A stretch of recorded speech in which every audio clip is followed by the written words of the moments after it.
श्री रामकृष्ण लीला प्रसंग स्वामी शारदानंद जी द्वारा लिखित पाठ संख्या 186। गुरु भाव से अपने गुरु वर्ग के साथ संबंध। सिद्धि के द्वारा अहंकार वृद्धि के विषय में श्री रामकृष्ण देव की हाथी के मरने जीने की कहानी। इस प्रकार वार्तालाप के प्रसंग में श्री रामकृष्ण देव कितनी ही तरह से हमें यह समझाया करते थे कि धर्म जगत में इस प्रकार सामान्य क्षमता को प्राप्त करना अत्यंत तुच्छ, हेय तथा नगण्य है। उनकी और एक कहानी का भी यहाँ पर उल्लेख करते हैं। वह इस प्रकार है। किसी योगी ने योग साधना के द्वारा वाक सिद्धि प्राप्त कर ली थी। वह जिससे जो कुछ कह देता तत्काल ही वह फलीभूत हो जाता था। यहाँ तक कि यदि वह किसी से कह देता मर जा, तो वह उसी समय मर जाता था, और यदि पुनः कहता जीवित हो जा, तो तत्काल ही वह जीवित हो जाता था। एक दिन कहीं जाते समय मार्ग में उसे एक भक्त साधु के दर्शन हुए। उसने देखा कि वे ईश्वर का नाम जप तथा ध्यान कर रहे हैं। उसे विदित हुआ कि वे भक्त साधु वहां पर कई वर्षों से तपस्या कर रहे हैं। यह सब जानने सुनने के बाद उस अहंकारी योगी ने उस साधु के समीप जाकर पूछा, अरे भाई, क्या तुम यह बतला सकते हो कि इतने दिनों से तुम जो भगवान भगवान कर रहे हो, इससे तुम्हें क्या प्राप्त हुआ? भक्त साधु ने कहा, पाने का प्रश्न ही क्या है। उनको यानी ईश्वर को प्राप्त करने के अतिरिक्त मेरी और कोई आकांक्षा नहीं है, और उनकी प्राप्ति भी उनकी कृपा के बिना संभव नहीं है। इसलिए पड़े पड़े उन्हीं को पुकार रहा हूँ। दीनहीन समझकर संभवतः किसी दिन वे मुझ पर कृपा करें। यह सुनते ही योगी बोला, यदि कुछ प्राप्ति ही नहीं हुई तो व्यर्थ इस परिश्रम की क्या आवश्यकता। जिससे कुछ मिल सके ऐसा प्रयास करते चलो। यह सुनकर भक्त साधु चुप रहे। थोड़ी देर बाद बोले, अच्छा महाराज, आपने क्या प्राप्त किया है वही बतलाइए। योगी ने कहा, सुनना क्या है, यह देखो। इतना कहकर पास में किसी वृक्ष के नीचे हाथी बढ़ा हुआ था। उसने कहा, हाथी तो मर जा। तत्काल ही वह हाथी मरकर गिर पड़ा। तब दंभ के साथ उस योगी ने कहा, तुमने देखा? अच्छा, फिर देखो। यह कहकर वह उस मरे हुए हाथी से फिर बोला, हाथी तू जीवित हो जा। बस वह हाथी जीवित होकर पहले की भांति अपने को संभाल कर खड़ा हो गया। योगी ने कहा, कहो भाई, तुमने देख लिया?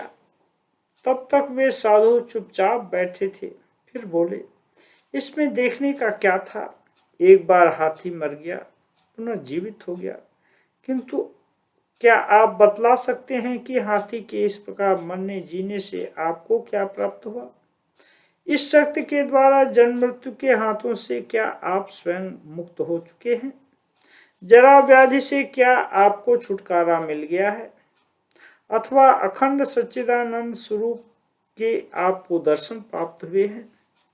योगी उस समय चुप रहे तथा उनके भीतर ज्ञान का संचार हो गया।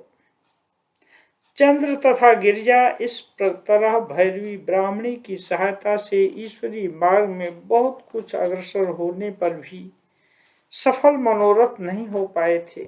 श्री राम कृष्ण देव के ज्वलंत दैवी दर्शन प्राप्त कर एवं उनकी दिव्य शक्ति के प्रभाव से अहंकार मूल उन सिद्धियों के नाश होने पर ही तदनंतर उन्हें चेतना का संचार हुआ तथा दूने उत्साह के साथ पुनः वे ईश्वरीय मार्ग में अग्रसर होते रहे। ब्राह्मणी को निर्विकल्प अद्वैत भाव की प्राप्ति नहीं हुई थी, इसके प्रमाण भैरवी ब्राह्मणी साधना में बहुत दूर तक अग्रसर होने पर भी अखंड सच्चिदानंद की प्राप्ति के द्वारा स्वयं को पूर्णत्व को प्राप्त नहीं हो पाई थी। इसका भी हमें विशेष रूप से परिचय मिलता है। वेदांत की अंतिम भूमि निर्विकल्प स्थिति के अधिकारी न्यांगटा तोतापुरी जब भ्रमण करते हुए दक्षिणेश्वर काली मंदिर में प्रथम उपस्थित हुए थे, उस समय ब्राह्मणी की सहायता से तंत्रोक्त साधनाओं में श्री राम कृष्ण देव सिद्धि प्राप्त कर चुके थे। श्री राम कृष्ण देव को देखते ही उन्हें वेदांत साधना का उत्तम अधिकारी समझकर जब तोतापुरी जी ने उनको संन्यास दीक्षा प्रदान कर निर्विकल्प समाधि साधन के विषय में उपदेश किया था, उस समय ब्राह्मणी ने श्री राम कृष्ण देव को उधर से निरस्त करने का बहुत कुछ प्रयास किया था। उन्होंने कहा था, बाबा, श्री राम कृष्ण देव को पुत्र बुद्धि से ब्राह्मणी इसी प्रकार संबोधन किया करती थी। उसके पास बहुत मत आना जाना, उससे अधिक घनिष्ठता न स्थापित करना, उन लोगों के मार्ग शुष्क हैं। उसके साथ अधिक मिलने जुलने से तुम्हारा ईश्वरीय भाव तथा प्रेम आदि सब कुछ नष्ट हो जाएंगे।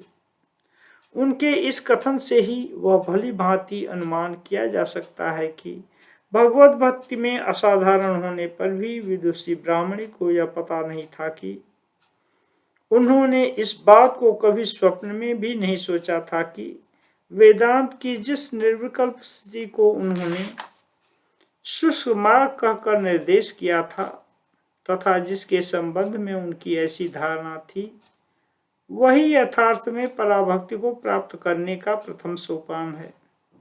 केवल शुद्ध बुद्ध आत्मस्वरूप पुरुष ही ईश्वर से निर्हेतुक भक्ति प्रेम करने में समर्थ हैं। और जैसा कि श्री राम कृष्ण देव कहा करते थे, शुद्ध भक्ति तथा शुद्ध ज्ञान दोनों एक ही हैं।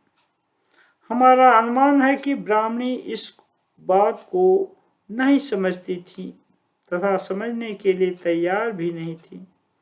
इसीलिए श्री राम कृष्ण देव ने अपना मस्तक मुंडित कर गैरिक वस्त्र धारण कर तथा पुरी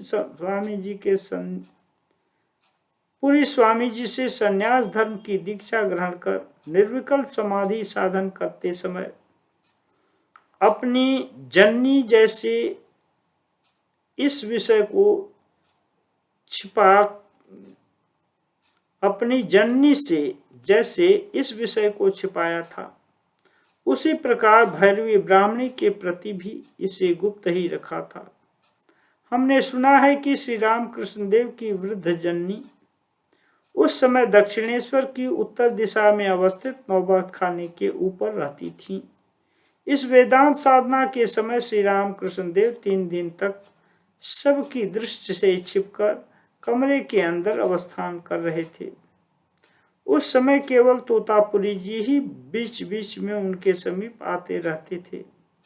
यह कहने की आवश्यकता नहीं कि श्री राम कृष्ण देव ने ब्राह्मणी की उस बात की ओर कोई ध्यान नहीं दिया था।